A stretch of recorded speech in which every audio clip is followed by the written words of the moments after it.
वर्ष बदलू दे, तुमचे नशीब चमकू दे, तुमच्या घरात आनंदाचा दिवा तेवत राहो, प्रत्येक स्वप्न सत्यात येवो, हे नवीन वर्ष तुम्हाला आनंदाने जाओ. सर्वांना नवीन वर्षाच्या हार्दिक शुभेच्छा. शुभेच्छुक माननीय शिवराज संगपाळ साहेब, शिवमहिमा कन्स्ट्रक्शन, कसबा वाळवे, शेतकरी सेना विभाग प्रमुख, कसबा वाळवे पंचायत समिती, तालुका राधानगरी, जिल्हा कोल्हापूर.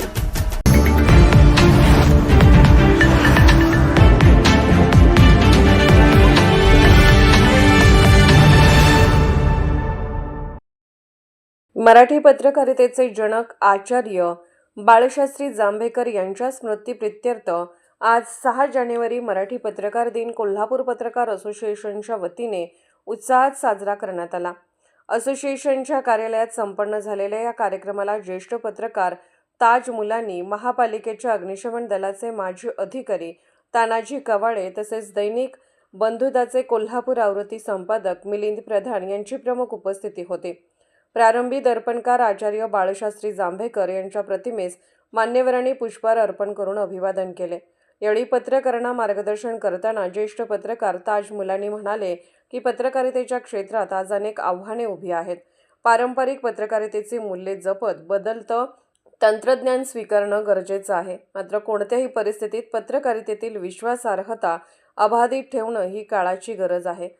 वरिष्ठ पत्रकार व दैनिक बंधुताचे कोल्हापूर आवृत्ती संपादक मिलिंद प्रधान यांनीही काळानुसार बदलणाऱ्या पत्रकारितेबरोबरच पत्रकारांनी स्वतःची स्वतंत्र ओळख निर्माण करावी, आपल्या पत्रकारितेतील दर्जा कायम राखणं महत्त्वाचं असल्याचं सांगितलं. कार्यक्रमाचे प्रमुख पाहुणे तानाजी कवाळे यांनी आपल्या सेवा काळातील पत्रकारितेचे अनुभव सांगत पत्रकार आणि प्रशासन यांच्यातील नातेसंबंधावर भाष्य केलं. यावेळी युवा पत्रकार संघाचे संस्थापक अध्यक्ष शिवाजी शिंदे यांनीही आपले मनोगत व्यक्त केले. या कार्यक्रमास कोल्हापूर पत्रकार असोसिएशनचे अध्यक्ष अनिल पाटील, उपाध्यक्ष डॉक्टर युवराज मोरे, सचिव सागर ठाणेकर, अविनाश काटे तसेच नियाज जमादार, रविराज कांबळे, अविनाश शेलार, युवराज राऊत, श्रावण खांडेकर आदींसह मोठ्या संख्येने पत्रकार उपस्थित होते.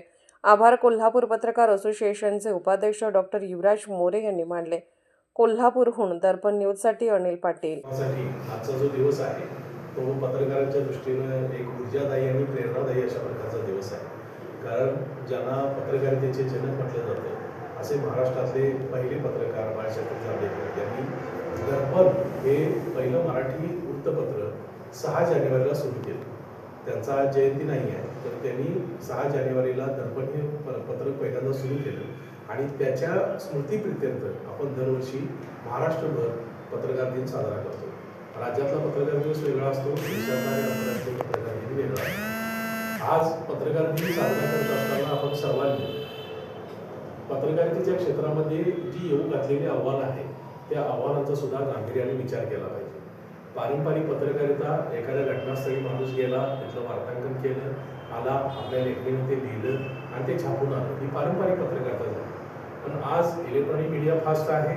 तुम्ही करत असलेलं काम 2 ते 3 मिनिटांमध्ये शूट करून ते जगाच्या कानाकोपऱ्यापर्यंत पोहोचवण्याची केली या इलेक्ट्रॉनिक मीडियानं साध्य करून दाखवलेलं आहे. आणि त्याच्या पलीकडे जाऊन आज AIचा जमाना आहे.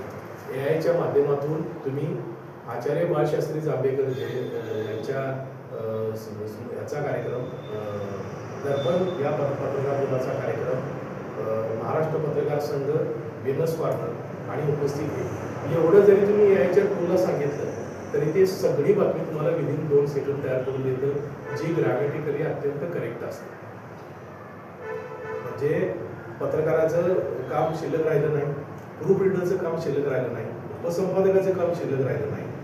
जवळपास सगळीच कामं एकटा AI आता या निमित्तानं करू पाहतोय. ही फार मोठी आपल्या दृष्टीनं चॅलेंजिंग बाब आहे. आणि म्हणून ज्यांना नवे तंत्रज्ञान शिकायचं नाही आहे किंवा ज्यांना नवं तंत्रज्ञान आत्मसात करायचं नाही आहे त्यांच्यासाठी ही धोक्याची घटना आहे. पण जर आपल्याला नवं काहीतरी चांगलं शिकायची इच्छा असेल, AI शिकायची इच्छा असेल तर त्यांच्यासाठी ही सुवर्ण संधी आहे. कारण ज्या 5 बातम्या किंवा 6 बातम्या दिवसभरातल्या चॅनलला किंवा दैनिकाला लिहून देण्यासाठी तुम्हाला 6 तास 7 तास लागत होते, त्या तुम्ही 6 मिनिटांमध्ये 5 बातम्या देऊन मॅनेजमेंटचं समाधान करू शकता. म्हणजे कुठल्याही चॅलेंजकडे, कुठल्याही समस्येकडे संधी म्हणून आपण बघितलं पाहिजे. आणि मोबाईल ज्यावेळी आला नव्हता, स्मार्टफोन आला त्यावेळी आपण सगळेजण गोंधळ होतो का नाही, आता कसा चालवायचा, काय करायचं, याची ॲप्लिकेशन कशी चालवायची, आज आपल्याला सांगायची गरज आहे का? एआयचंही तसंच होणार आहे. प्रत्येकाच्या पुढं राहण्यासाठी, ॲडव्हान्स राहण्यासाठी म्हणून आत्तापासून आपण सर्वांनी एआयचा अभ्यास करावा. त्याची टूलकिट मोफत असते, त्या मोफत टूलकिटचा अभ्यास करून जगाच्या स्पर्धेमध्ये आपण बाजूला फेकले जाणार नाही, उलट आपली किंमत आणि आपली डिमांड वाढेल. या दृष्टीनं आपल्या सगळ्यांना पत्रकारांनी प्रयत्न करावे अशी विनंती, सल्ला, कळकळीची विनंती आपल्यातलाच एक ज्येष्ठ पत्रकार करतो. आणि निर्भीड बेधडक बातमीसाठी दर्पण न्यूज चॅनलला लाईक करा, शेअर करा, सबस्क्राईब करा. मुख्य संपादक अभिजित रांजणे, दर्पण न्यूज.